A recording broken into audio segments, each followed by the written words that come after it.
And welcome to The Ring, Euronews' debate show broadcast from the European Parliament here in Strasbourg. Once a week, two elected members of the European Parliament step into the ring to defend their views on the most pressing issues facing Europe. Today, we're once again focusing on the US and Israel's war against Iran. Is the EU prepared to deal with the economic fallout of a prolonged war? And could this trigger a radical change in the EU's place in the world? As the war in Iran enters its second week, the shockwaves are reaching Europe. The conflict is raising urgent questions about the EU's energy supply, security, and role on the global stage. The first impact is visible in energy markets. Oil prices surged over $100 a barrel for the first time in 4 years. For Europe's export-driven economies, a prolonged conflict could translate into slower growth and renewed financial volatility. The crisis is also testing Brussels' relationship with the Trump administration. Will European governments align more closely with Washington? Meanwhile, security concerns for Europe's southeastern region are mounting. Several EU nations have sent warships to bolster the defenses of Cyprus, an EU island nation which has already been caught in the crossfire. Where does Europe stand in this crisis? Will it remain largely defensive, managing the fallout of a conflict it cannot control, or attempt a more offensive role?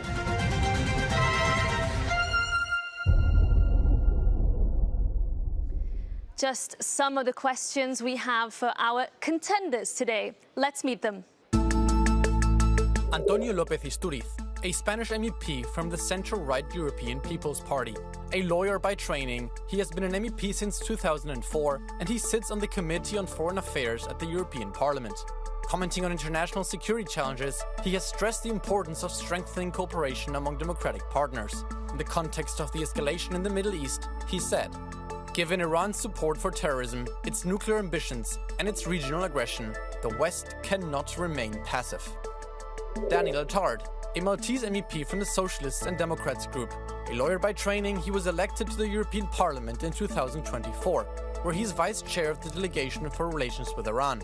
Commenting on the war in Iran, he said, "There are serious legal questions about this military operation, but we must not lose sight of where the root causes of this crisis lie. The Iranian regime has for decades destabilized the region, sponsored militias, and repressed its own people. I would advocate for hard diplomacy. Europe should lead talks toward de-escalation. Diplomacy should always prevail." MEPs Antonio López Istúriz and Daniel Attard, welcome to The Ring. So, the idea here is to give our viewers at home a little taste of the debates that happen here in the European Parliament, so I'm sure you both will feel just at home. Let's get started. I will start with you, Antonio. We're in the second week of this war. There's really no signs of this abating right now. Are you any clearer now on what the end goals of both the US and Israel are here? Well, I don't think that we don't have the information, none of us, not even people at charge here in the European Union, about what's going on. Should be another way. I think that also the European Union is losing a little bit, let's say, the initiative to be there, you know, in order to also help. Our motto nowadays, and the European flag represents precisely principles, values, and that's what we have to work with, and we have to collaborate.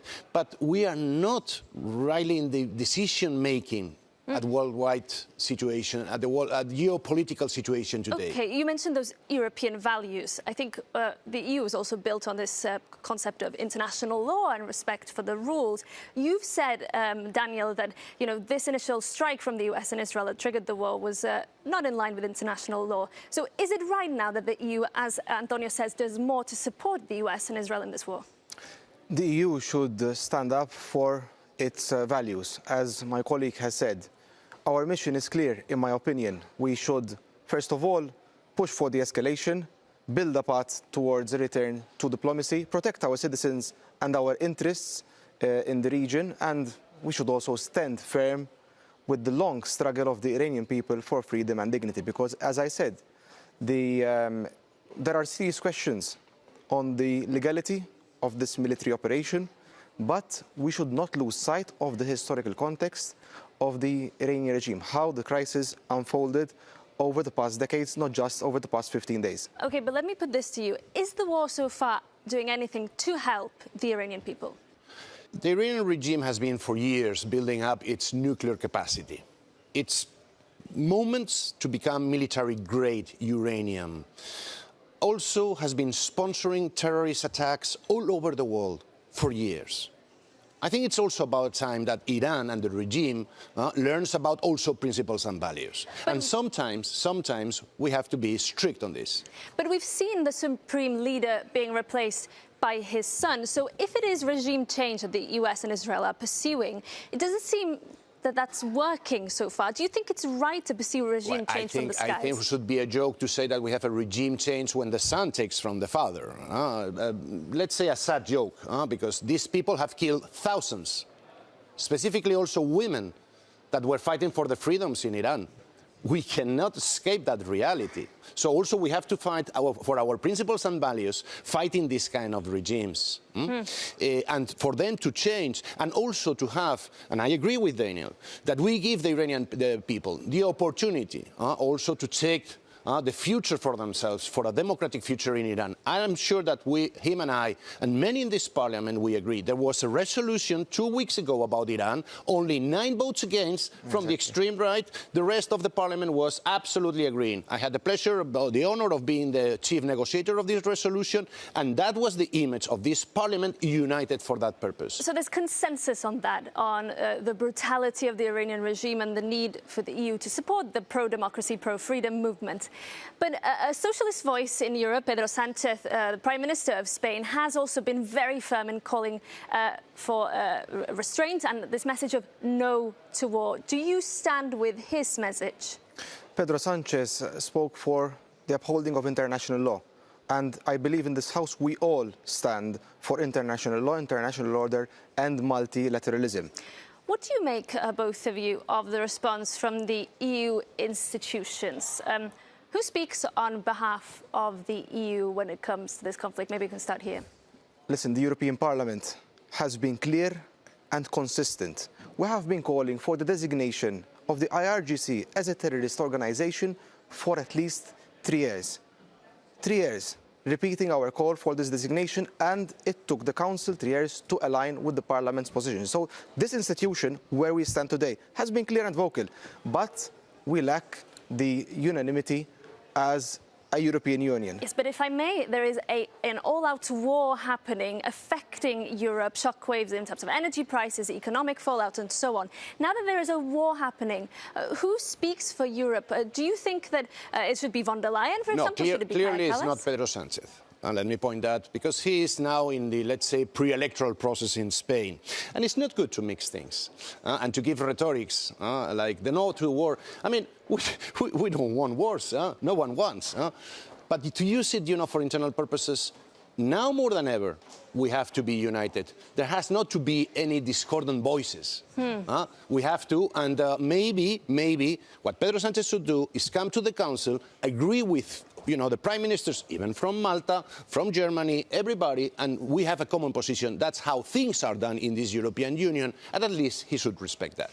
Can you give him credit for at least being very firm, in the sense that other EU leaders seem to be treading this very fine line between condemning the Iranian regime, supporting some kind of change in the regime and the toppling of the regime, but yet not really standing very clear on what it makes of this US-Israeli intervention? Isn't treading this fine line in the middle making the EU irrelevant here? No. Now, more than ever, we need that single voice. We don't need voices spread around in this European Union, because that's what everybody is asking from us. If we want to be really an actor on the ground in many areas where, again, the European Union with its principles and values can contribute also to alleviate the effects of what's going on. And on that, because we are seeing a big impacts in terms of oil prices already, should the EU be doing more to be more proactive here to anticipate the possible impact on European citizens? We have been saying this from across the chamber for weeks, months, and also years. We have to build our strategic autonomy, be it economically, be it in terms of energy, be it in terms of security. Strategic autonomy does not mean that we are being hostile to the US. but it will actually strengthen the strategic partnership. But strategic partnership does not have to mean strategic dependence. So yes, to answer your question, we have to do more to be more autonomous, to be able to shape future events rather than simply react to them as we have been doing, not just in this crisis, but also when it comes to the war in Ukraine and other conflicts around the world. But does that mean drastically reducing the reliance on the US when it comes to Europe's defense? As I said, building our strategic autonomy does not mean weakening our strategic partnerships. Maybe a final response to that?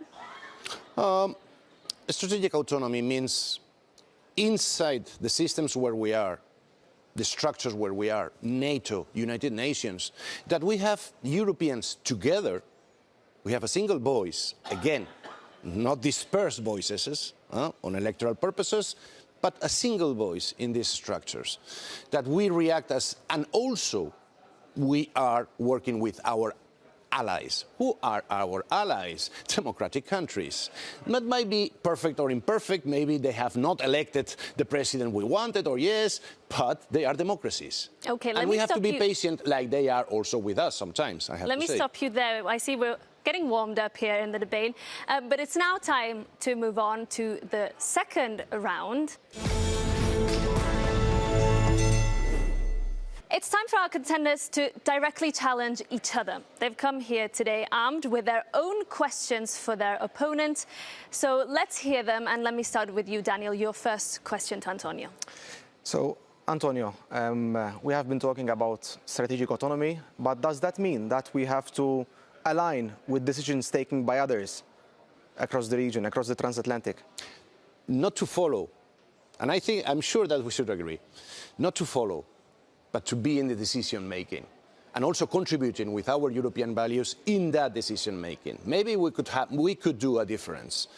My maybe autocritic is that maybe the Europeans, we are not soon enough in places where decisions are taken. These are the opportunities that we cannot miss. Antonio, your first question to Daniel. Again, our allies. I talked about our allies. Daniel, what do you think? I mean, should we stay, also with them? They are democratic countries. Should we go in another way? What's your view on this? So you're talking about the Gulf countries and the US, I'm assuming? Yes, of course. And Israel, by the way, also. And Israel. As I said, we should first of all invest in our strategic autonomy so that we are able, as a European Union, to speak with one voice and to shape events rather than simply react to them as we have been doing. But we should also, yes, work with our allies closely. Let's speak about the transatlantic allegiance, the elephant in the room. The EU and the US share decades of strategic partnership, and I believe that strategic partnership will outlast any single crisis. I believe that beyond political rhetoric, that strategic alliance will outlast this war, and we can building on that while also building our own strategic autonomy. As a product of a transatlantic relation that I am, my mother's American, I have to say, I agree absolutely. Good, very good. Daniel, your second question to Antonio. So my question is this. Would you think, speaking of the Iranian people, we said that they now have the hope for freedom and for dignity, something which they long have been fighting for. But do you think that their future can be decided by foreign powers or by missiles dropping in their country? No. And we said it before, you and me. I think that we agree. And by the way, you are an expert. You are in the Iranian delegation here in the European Parliament, and I have been passionately involved in the fight against this regime. By the way, I'm in the blacklist of the regime. To tell you that, we have to join efforts in order to tackle with this regime, that we have to be prudent also in the way that the Iranian people feel our support, and they feel it in a way that they can race against this regime. They have done it before. Remember, just this Christmas, there were 6,000 people killed in the streets of Iran because of that. We need to be to them, and we have to give them the clear messages of our support. But very briefly, if I may, just to push further on that question, do you think that this war is actually helping and sending that signal from the West, the signal that you've just spoken about to the Iranian people? I think that the willing also to change the regime in Iran is maybe giving this support, this help to the Iranian people. It's soon to know. We don't know what's going on in the streets. There is a internet blackout. There is no communication. We don't know, Daniel, me, and anyone here, what's going on in the streets of Tehran or Isfahan. Okay. But we wish and we want the Iranian people to feel our support, not only for resolutions, but also with action. Okay, we have time for a very last question from you, Antonio, to Daniel. Yes. Sanctions, Daniel, because I just heard the president of the socialist group, Irache Garcia, talking about, that we need more sanctions to asphyxiate the regime. Do you think that we have done enough or not in the European Union? I mean, this is a question that we all members have in the different groups. I think that the Parliament has done its job. It has been consistent, but we definitely have to do more. We need hard diplomacy. We need to increase the pressure on the regime. We still have embassies operating like business as usual in the European Union. I think we should take action on that. And also, obviously, we need the Council to be more fast. Because as we have seen, political hesitation carries consequences. Okay, thank you both for your own questions there. But it's time now to bring new voices into the debate. Now, earlier this week, European Commission President Ursula von der Leyen delivered a speech pitching a new way forward for the EU in the way it does foreign policy. Let's listen to what she had to say and also the reaction from her own Vice President, Teresa Ribera. Europe can no longer be a custodian of the old world order. For a world that has gone and will not return. We will always defend and uphold the rules-based system that we helped to build with our allies. But we can no longer rely on it as the only way to defend our interests. It is fair to say that maybe it was not the most adequate manner to express herself. But yes, she is fully committed, of course, to the international order.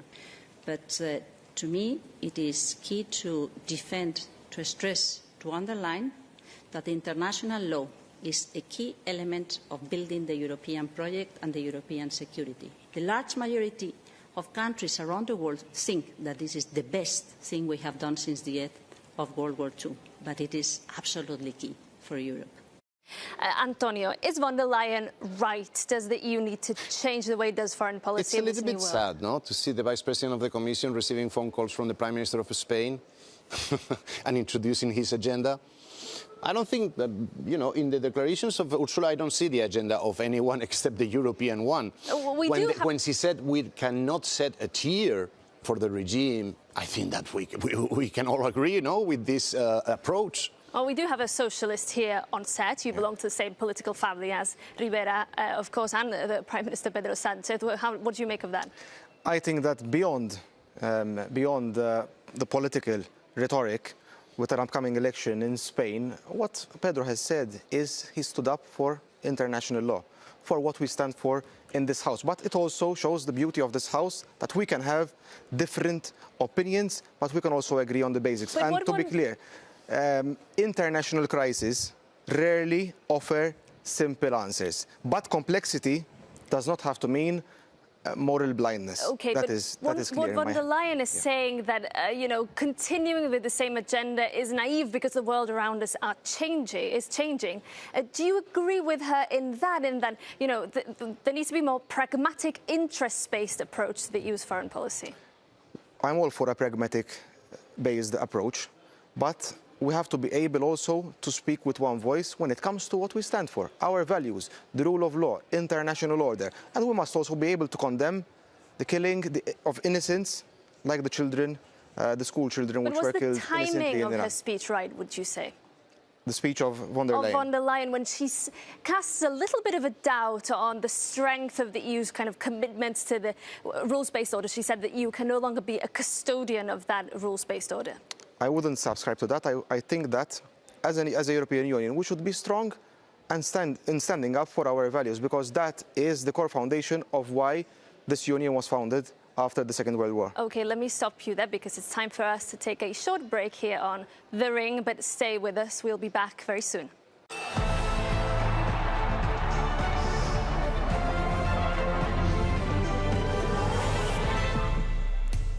Welcome back to The Ring, Euronews' new weekly debate show. I'm joined by MEPs Daniel Attard and Antonio López Istúriz to discuss the US and Israel's war with Iran and the ripple effects felt in Europe. The conflict has, of course, caused the effective closure of the Strait of Hormuz. Let's take a look at why that matters for Europe. As you can see there, around 20% of the world's oil passes through the strait. Major exporters of energy include Saudi Arabia, the United Arab Emirates, Iraq and Iran. And why does this matter for Europe? Well, about 13% of EU oil imports are transited through Hormuz. And of course, this is why there is growing concern here in Europe about the potential impact on prices and on consumers' pockets. I should also note that the US is now saying it has eliminated Iranian mine-laying ships in the strait. Also, the International Energy Agency is proposing the largest ever oil release from strategic reserves. So the situation is obviously evolving quickly. Do we need to see a more proactive response from the EU here? Because we could see a big impact on European consumers. I think what this tells you is that the Iranian regime is at its weakest. Why? Because while 13%, as you quoted, of the EU's imports come from that strait, but 100% of Iranians' export pass through that strait. So this is a suicidal decision by the Iranian regime, which is in dire straits and which is at its weakest. And by appointing another Khamenei to the role of supreme leader, it tells you all you need to know about this regime. The time of this regime is up. I've said it before and I say it again. Your response? For once, Macron is right when he sent the aircraft carrier to Cyprus and, he's taking the frigates and also talking about the European defense of the Strait of Hormuz. It's not only about oil and gas. It's also our allies in the region. Gulf countries like the United Arab Emirates. There are full thousands of European citizens working every day there. It's also a hub for millions of Europeans that they fly to other continents. It is a very attractive place, and they have done it, and they have approached us during these latest years. So we need to be by them. They are suffering the indiscriminate attacks from the regime. I think that the Europeans, we have to be very clear on that. And very briefly, EU leaders will be gathering in Brussels next week. Is there anything they should be doing now to prepare for a potential further spike in prices and the impact on the European economy? Yes. We should be, as Macron has stated, and also Ursula. And I don't want to advance because I don't want to give a different opinion. I rely in all of them united. But my ask is that Europe is there, present for our allies in the region, in the Gulf, to protect them. Not only the oil and gas. So it's about sending frigates to the region to patrol, to protect commercial vessels. The Strait of Hormuz, it's worldwide. It's not only Europe. It's worldwide stability. And that's what we have to be there for. The US is already doing this as well. We keep hearing, though, that this is not like 2022. This is not the crisis that we saw back then, the energy crisis when Russia invaded Ukraine. Do you think it's naive to say that the EU needs to be more kind of proactive here, for example, in anticipating the possible impact on electricity prices?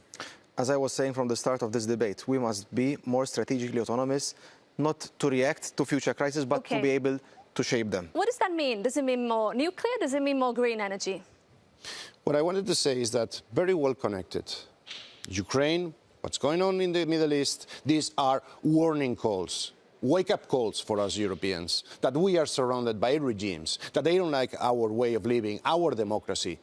And now, Europeans, we are understanding that we have to do something about it. Of course, the question of energy is crucial. Europe is dependent on energy. We do not produce energy by ourselves. Enough for our powerful industry, for our jobs, also for our social structure. Yeah, but not enough. Unfortunately, not enough yet to sustain our system. So we have to do something about it. Do you support what von der Leyen said earlier this week about more nuclear energy, going back to that? Well, I just discovered, as you know, and all of us, that, now it's a green energy, by the way, recognized by the European institutions and by the European Parliament. So yes, good for that. Very briefly, just to close, do you think this should really propel efforts to invest more in either nuclear or green energies? 100%. We should diversify to ensure that we are independent as much as possible. Okay. Now it's time to move on to our fifth and final round today. In our very last round of debate, I will ask you a set of very short questions, and I do require a very short answer, yes or no. Referendum. Yes or no, if possible. Let's start here with you, Daniel. Do you support the US and Israel's war on Iran? International complexities do not offer simple answers. No, yes or no, then? There are serious questions about the military operation, but it has brought us the closest to bring about a change in the regime. Okay. Do you support the war, yes or no? If there are, ways to take out this regime in Iran, that we are many. We have prayed for that for many years. Good. Is that the way? I don't know. We'll see now. Let's see if we get shorter on the second one. Do you believe the war can be a success for the West? You are making our life hard, to answer yes or no. I can see. It is definitely a wake-up call, and with dubious intentions, there could be good outcomes. Okay. Wars are not successful, never. And especially when they are started by someone that is building out their nuclear capacities to end us. Let me give you an easier one. Is the war a threat to European security? Yes or no? Yes. Yes. Is the war that Donald Trump, but specifically Donald Trump himself, a threat to European security? Yes or no? The transatlantic relation has been a strength, not a threat. Is Donald Trump a threat? Transatlantic relation. Whoever is the president, I have had relations with Democrats, Republicans, whatever it is, you can like it or not, but we have to work on that. Is the EU currently too reactive and not proactive enough in its response to the war? Yes. Is the EU too reactive and not proactive enough in its response? Yes. And is the crisis, would you say, a test of Europe's geopolitical credibility? Definitely. Absolutely. Okay. And that brings this edition of The Ring to an end. Thank you so much to our guests today, MEPs Antonio López-Istúriz and Daniel Attad. Thank you also to you at home for watching. We'll be back next week with another head-to-head. In the meantime, write to us with your suggestions at thering@euronews.com, and see you soon here on Euronews.